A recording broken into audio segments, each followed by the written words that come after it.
Hello students, I am Ravi Kumar from KV CRPF Mokama Ghat. आज हम लोग हिस्ट्री का फर्स्ट चैप्टर फ्रेंच रिवॉल्यूशन में did women have a revolution, यानी कि क्या महिलाओं ने के लिए भी क्रांति हुआ था, वहाँ रिवॉल्यूशन हुआ था फ्रांस में कि नहीं, उसी के बारे में हम लोग आज जानेंगे। उसमें क्या स्थिति थी वुमेन्स के लिए, उन लोग आगे क्या किया गया, राजा के थ्रू उनको अपॉर्चुनिटी क्या मिला और क्या नहीं था, वो किस तरह से रिवॉल्यूशन में भाग ली, उसके बारे में हम जानेंगे, इसमें चर्चा करेंगे। ये देख रहे हैं महिलाएं लोग भी इसमें भाग ली थी रिवॉल्यूशन में, फ्रेंच रिवॉल्यूशन में। और वहाँ के जो वर्साय के जो राजा था उसको वो अपने साथ लेके आए थे वो, ठीक है। तो इसी के बारे में हम लोग डिटेल से जानेंगे। तो फर्स्ट नंबर, जो औरतें वहाँ की महिलाएं थी जो फ्रेंच सोसाइटी में, वोमेन फ्रेंच सोसाइटी में इनका इम्पोर्टेंट चेंजिंग लाने में वाले में इवेंट्स में एक्टिव पार्टिसिपेंट के रूप में था। इसका महिला लोग के एक्टिव थे, इन लोग मैंने सक्रिय रूप से इन लोग भाग लिए हैं फ्रेंच रिवॉल्यूशन में। जो चेंज हुआ वहाँ के, जो फ्रांसीसी जो सोसाइटी जो चेंज किया गया, उसमें इन लोग सक्रिय रूप से भाग लिए हैं, शामिल हुए हैं, ठीक है। और उन लोग का ऐसा होप था, आशा था कि रिवोल्यूशनरी जो गवर्नमेंट है, जो क्रांतिकारी जो सरकार बना, जो उन लोगों का वुमेन्स का जो लाइफ है, उसका जीवन है, उसको इम्प्रूव करे, यानी सुधार सके। जो कमी था, बहुत से आज़ादी नहीं मिला था, उसको दिया सके, ऐसा उन लोग आशा था। तो पहले नंबर जाने कौन कौन सी महिलाएं थी उस समय शोषित थी उसके बारे में। तो फ्रांस में 3 कैटेगरी में सोसाइटी बटा हुआ था, पहले ही हम लोग जाने हैं। फर्स्ट स्टेट, सेकंड स्टेट और थर्ड स्टेट। तो फर्स्ट स्टेट में तो क्लेर्जी लोग, जो पादरी वर्ग के लोग थे, वो रहते थे। सेकंड स्टेट में नोबिलिटी, कुलीन वर्ग के लोग। और थर्ड स्टेट में गरीब लोग रहते थे, छोटा किसान हो गया या नौकर कहिए या वर्कर लोग ज़्यादातर रहते थे। उसमें भी बड़े बड़े थे तो बिजनेसमैन, लेकिन बहुत कम थे, ज़्यादातर गरीब लोग ही रहते थे थर्ड स्टेट में। तो फ्रांस के जो थर्ड स्टेट के जो महिलाएं थी, वो सिर्फ वर्क फॉर ए लिविंग, यानी जीने के लिए अपना वो काम करती थी वहाँ, जिसमें उनका जो वर्क कौन कौन सा था उसके बारे में हम लोग भी जानेंगे। तो सेम स्ट्रेसेस का, और फिर लॉन्ड्रीज का, यानी सिलाई बुनाई और कपड़ा के धुलाई का काम भी उन लोग करती थी। और फिर मार्केट में वो फ्लावर, फ्रूट या वेजिटेशन को बेचती थी वो। और उन लोग का क्या काम था उसके बारे में हम लोग जानेंगे। और जो डोमेस्टिक सर्वेंट के रूप में, यानी घरेलू जो नौकर होता है, उसके रूप में भी उन लोग काम करती थी। किनके यहाँ? प्रोस्पेरस पीपुल, जो धनी लोग थे, उसके यहाँ जाकर थर्ड स्टेट के महिलाएं काम करती थी वहाँ पर, ठीक है। और मोस्ट वोमेन, जो अधिकांश महिलाएं थी, जो एजुकेटेड नहीं थे, वो शिक्षित नहीं थे, और उनके पास कोई एजुकेशन या फिर जॉब ट्रेनिंग, जो व्यावसायिक जो प्रशिक्षण होता है टेक्निकल चीज़ जानने के लिए, वो चीज़ भी इन लोगों के मौका नहीं था, नहीं दिया जाता था। ओनली सिर्फ कौन पढ़ता था? कॉन्वेंट स्कूल में। जो कॉन्वेंट स्कूल था उस समय वहाँ फ्रांस में, वहाँ कौन पढ़ता था? डॉटर ऑफ नोबल्स, जो कुलीन वर्ग की जो लड़कियाँ हैं, उनकी बेटी, कुलीन वर्ग के, उन लोग पढ़ते थे कॉन्वेंट स्कूल में। और फिर इसके बाद जो फिर जो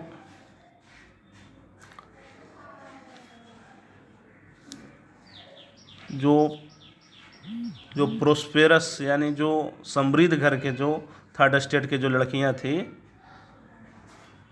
जो थर्ड स्टेट के जो मेंबर थे, जिसमें जो धनवान थे, उनकी लड़कियां, गर्ल्स लोग कॉन्वेंट में पढ़ पाते थे, ठीक है।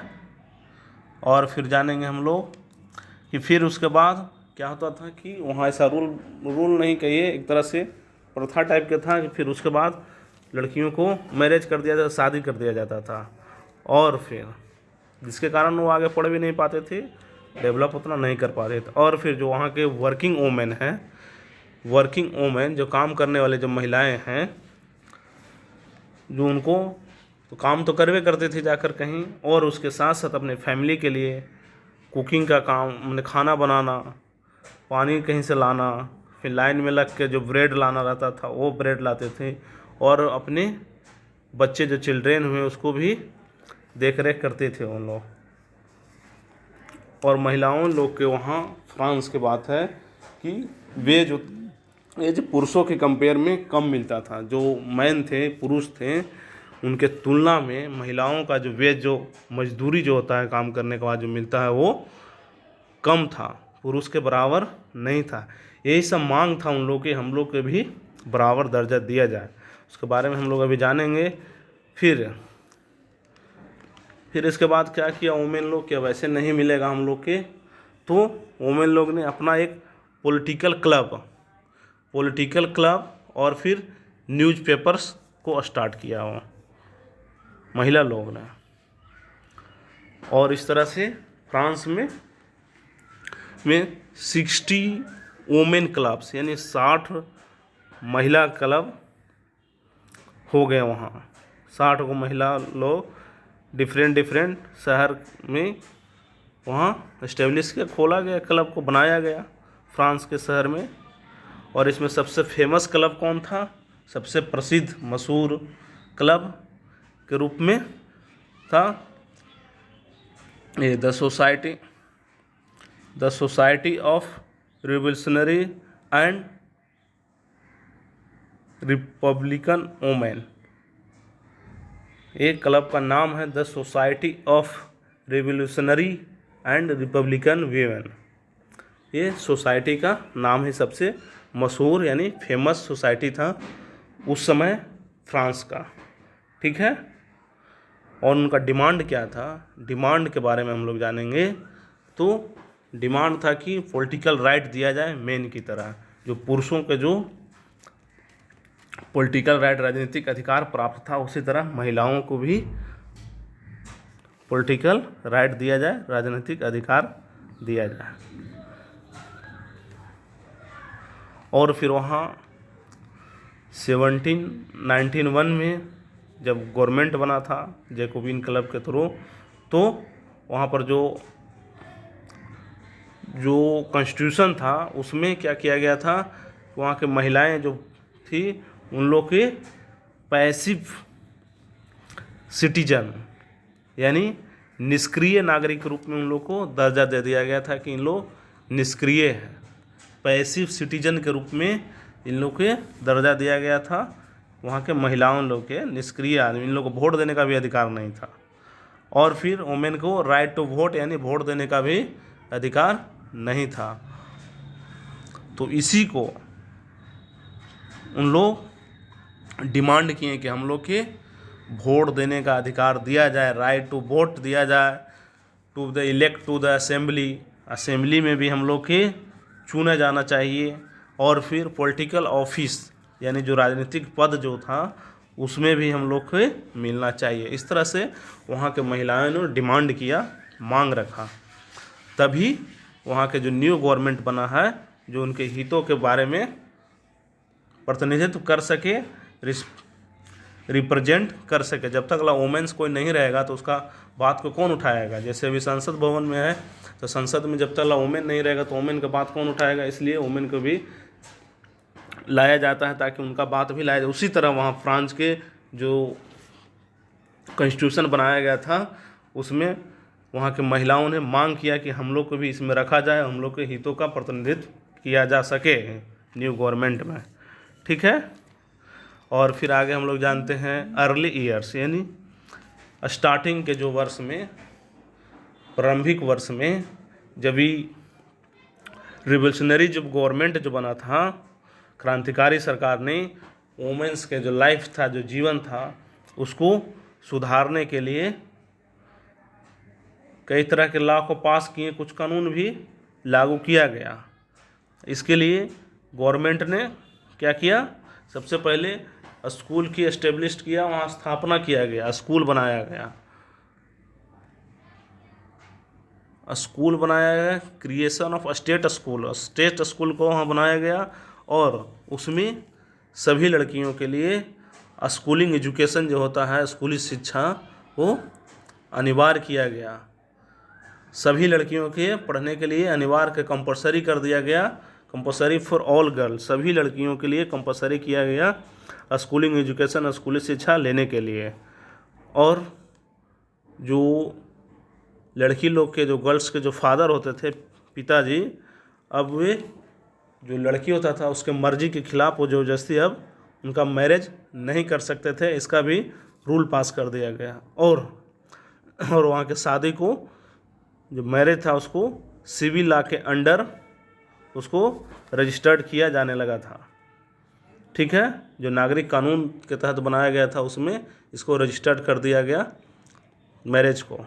ठीक है, और फिर इसके बाद हम लोग जानेंगे डाइवोर्स के बारे में। इसमें तलाक को भी वहाँ लीगल कर दिया गया कि ठीक है, तलाक दे सकते हैं आप। ठीक है, उसका लीगली रूप से, मैंने कानूनी रूप से मान्यता दिया गया, तलाक दे सकते हैं। और फिर ट्रेन ऑफ जॉब, फिर इसके लिए, हाँ, तलाक जब देते हैं तो उसके लिए क्या किया गया कि applied for by both man and, उसके लिए मैन और वुमेन दोनों, मैंने औरत और मर्द दोनों इसके लिए अप्लाई कर सकते हैं, अर्जी दे सकते हैं, अपना आवेदन जिसको कहते हैं, डॉक्यूमेंट्स देना कि हम तलाक लेना चाहते हैं, दे सकते हैं, कानूनी अधिकार दिया गया सबको। ठीक है, और अब महिलाओं के लिए क्या किया गया, एक और छूट दिया गया कि ट्रेन ऑफ जॉब्स, आर्टिस्ट बन सकते हैं, कहीं पर व्यावसायिक प्रशिक्षण भी कर सकते हैं, और उसके साथ साथ जो स्मॉल बिजनेस होता है उसको भी कर सकती है महिलाओं ने, ये सब अधिकार दिया गया उन लोग के। ठीक है, फिर भी क्या हुआ कि जो वुमेन्स को क्या चाहिए था, इक्वल पॉलिटिकल राइट, यानी राजनीतिक अधिकार चाहिए था, वो नहीं मिल सका। और इतना तो जो मिला भी था उसको, जब वहाँ पर रीजन ऑफ टेरर, जो आतंक का जब राज आया, कौन, रोबेस्पियर के बारे में इसके पहले हम लोग जाने थे। रोबेस्पियर जो 1793 से 94 तक उसका शासन रहा था, उसी शासन को आतंक का राज कहा है। उसके समय में, रोबेस्पियर के समय में, गवर्नमेंट वुमेन के जो क्लब था उसको वो क्लोज कर दिया, नहीं, बंद कर दिया, वहाँ के बंद करने का ऑर्डर दे दिया, इशू कर दिया लॉ को कि इसको बंद कर दिया जाए। और जितना भी महिलाएं जो पॉलिटिकल एक्टिविटी में भाग ले रहे थे उसको भी रोक लगाया गया उन पर। ठीक है, और इस समय अगर कोई भी महिला लोग जो प्रोटेस्ट करते थे, आंदोलन करते थे, उन लोग को अरेस्ट कर लिया जाता था और फिर उन्हें फांसी की सज़ा दिया जाता था, फांसी पर चढ़ा दिया जाता था। ये सब आतंक राज के समय में, रोबेस्पियर के समय में ऐसा हुआ, 1793 से 1794 के बीच में। ठीक है, और आगे हम लोग जानेंगे कि वोटिंग राइट के लिए, वोट देने के अधिकार के लिए, एंड इक्वल वेज के लिए, यानी समान जो वेतन देने के लिए, मजदूरी देने के लिए, पुरुषों के समान के लिए, वो कंटिन्यू, वो 200 ईयर तक विभिन्न देशों के, वर्ल्ड के देश में,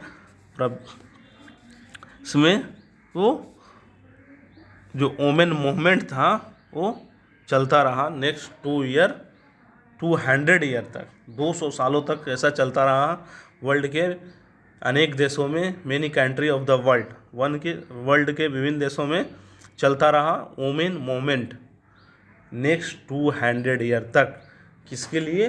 वोटिंग राइट के लिए, मताधिकार के लिए, मत देने के लिए और इक्वल वेज के लिए ये मूवमेंट चलता रहा, आंदोलन, महिलाओं का जो आंदोलन था। और फिर इन लोग राइट टू वोट के लिए लेट 19 यानी 19वीं सदी के अंत में और अर्ली 20th सेंचुरी यानी 20वीं सदी का स्टार्ट तक इंटरनेशनल सफरेज वोमेन मूवमेंट, अंतर्राष्ट्रीय मताधिकार आंदोलन जारी रखा इन लोग, ताकि हम लोग के मत देने, वोट देने का राइट मिल सके, अधिकार हो सके। और इन लोग अंततः जो फाइनली रूप से फ्रांस में 1946 में, सोचिए 1946 में इन लोग के वोमेन को, फ्रेंच जो वोमेन थे उनको राइट टू वोट के लिए अधिकार मिला, उन लोग जीत किए। ठीक है, तो इस तरह से हम जाने वहाँ के महिलाएं थे जो रिवॉल्यूशन में किस तरह से काम की थी, उन लोगों को क्या क्या फैसिलिटी मिला और किस तरह से वहाँ आंदोलन किए। ठीक है, इसी में एक महिला वुमेन रिवॉल्यूशनरी के बारे में हम जानेंगे, ओलंप दे गुज। ओलंप दे गुज एक है क्रांतिकारी महिला थी उसी समय के, उसका जीवन के बारे में जानेंगे। तो ये क्या है? ओलंप दे गुज जो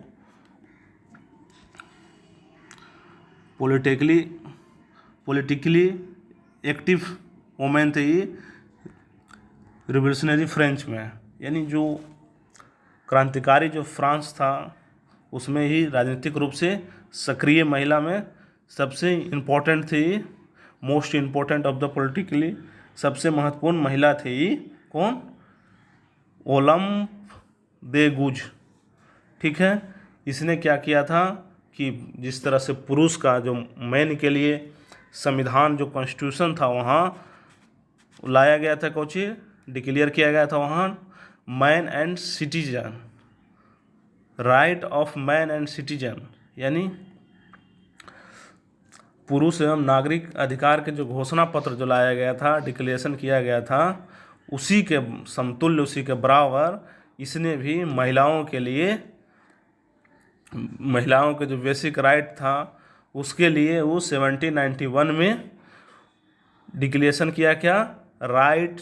rights of women and citizen, यानी महिला एवं नागरिक अधिकार घोषणा पत्र ये भी अपना तैयार किया कि जिस तरह से पुरुष के लिए है उसी तरह महिलाओं के लिए भी होना चाहिए। और इस प्रपोजल को वो कहाँ ले गई? जो क्वीन थी उस समय, क्वीन के पास, और फिर member of the national assembly के सदस्य जो थे उनके पास इस मांग को रखा गया, भेजा गया और इस पर कार्रवाई की जाने की बात कही। लेकिन जब 1793 में कोशिश की ये ओलंप दे गुज, इसका फिगर भी इसमें दिया गया है, एक मिनट, ओलंप दे गुज यही है, ओलंप दे गुज। ठीक है, और फिर 1793 में ओलंप दे गुज ने जो वोमेन्स जो क्लब बने हुए थे उसको फोर्सली रूप से क्लोज कर दिया गया था, जिसके लिए वो जैकोबिन जो गवर्नमेंट था उसके वो क्रिटिसाइज किए थे, आलोचना किया था कि नहीं ऐसा करना चाहिए। ठीक है, इस तरह से उसको क्या किया गया कि नेशनल कन्वेंशन द्वारा, उसको नेशनल कन्वेंशन के थ्रू उसको चार्ज कर दिया गया ट्रेसन का, यानी देशद्रोह के उस पर मुकदमा चलाया गया और फिर अंततः इसको भी फांसी पर लटका दिया गया, फांसी दे दिया गया इसको, ओलंप दे गुज को। ठीक है, इस तरह से आज हम लोग महिलाओं के बारे में जाने कि फ्रेंच रिवॉल्यूशन में महिलाओं के क्या भूमिका थी वहाँ, उसके बारे में जाने। ओके।